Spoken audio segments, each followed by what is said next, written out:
If you look at the history of Western philosophy, really since the Greeks, one of the persistent errors has been to try to deny the existence of the real world existing independently of the human mind.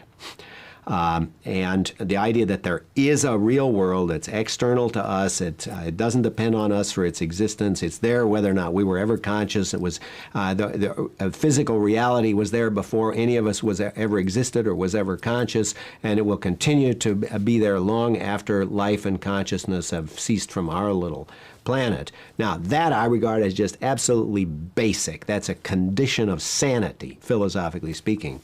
But that is frequently denied in the history of philosophy. Instead of making the world, the reality, the final touchstone, that is, everything else is answerable to the world, you make the world itself answerable to our states of consciousness. You find this in Kant. Kant says, well, the way to see how we can have synthetic a priori knowledge is to see that the phenomenal world is answerable to the categories of our mind and not the other way around. But it's also in the contemporary people, in the deconstructionists and the ethno-methodologists and all this sort of nonsense, who think, well, really, everything, what we call reality, is all a social construction. It's all something that we make, and consequently it's answerable to us. I want to reject the whole picture of sensation, especially, that came in with the 17th century. The picture that came in, and it was taken over then by it's not a matter of empiricists versus rationalists, because Descartes was a rationalist, but the empiricists took over the features that I'm going to be talking about totally. And I think Kant, unfortunately, kept them as well. And the picture that came in was that somehow sensation is essentially inside us. The picture is that when you look at something, say when you look at the books behind me, you have sensations which came to be conceived of as something taking place in an inner theater, as we say, inside the head or inside the mind, and we pass back and forth. We interchange these, and in ordinary language that's fine. But the picture is that, and Berkeley and Hume exploit this to devastating effect to create skeptical problems that haunt us to this day. Okay, if the book that I see is really inside my head, is it or is it not like the book out there?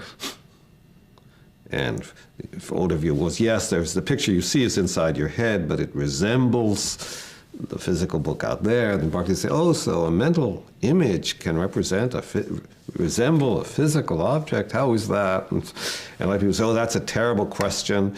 You mustn't, once you even raise that question, you're lost. You mustn't even ask whether the mental book, the book inside your head, is or is not like the book out there. But then the book out there becomes what? A thing in itself. Right? And suddenly the whole world becomes, as it were, taken away from us, becomes problematic. And you have this big discussion, do we really know there's an external world? The most famous argument, really, is the one that goes back to Berkeley, and that's about knowledge and skepticism. And the idea is if you think there's a real world, and that we somehow have perceptual access, we can see it, then you find you get involved in contradictions. You get skeptical contradictions, because it turns out on this tradition, you never really perceive anything external to yourself. You only perceive your own perceptions. And this is, the argument goes, we know from science that all you ever perceive is the effect on your brain of certain stimuli, and we know from philosophy that the existence of illusions and delusions and hallucinations shows that you don't see the real world. Now, if there were a real world, we could never have access to it. So what's the point of postulating it? What's the point of postulating reality? All you actually need is your own experience. What I'm giving you is straight Berkeley here. This is in Bishop Berkeley, or Hume for that matter. And this goes on to the present day. I'm involved in a debate with Francis Crick because he thinks all we ever perceive are what he calls symbolic descriptions. You never see the real world. You just see the effects on your brain. Okay, now, so the argument, very rapidly reconstructed, goes this way. If you assume that there is a real world, you find you can never have access to it because all we ever perceive are our own experiences. Therefore, you can never talk about it, you can never know anything about it. It becomes an empty hypothesis, maybe even a self-contradictory hypothesis. And as I said, this is in a number of different philosophers. Now, the answer to that, I think, is very simple. We do see the real world. We do have perceptual access to the real world. And those arguments to say that we don't are bad arguments. I hold up my hand in front of my face, and I really see the hand in front of my face. Of course, there's always a possibility that I could be mistaken or having a hallucination.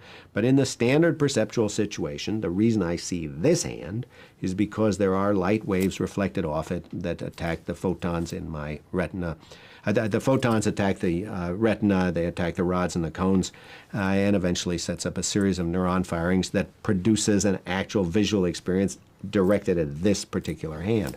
So I reject the first step in the argument. And with most of these arguments, it's essential to hit them on the first step. The first step is we never have direct perceptual access to the real world. The answer is we do. I want to return to a view that I think is at least was not so uncommon in ancient medieval philosophy, but I think has been lost as a possibility to us, which is that we actually see books, that we actually experience the external world and not just an internal representation of it.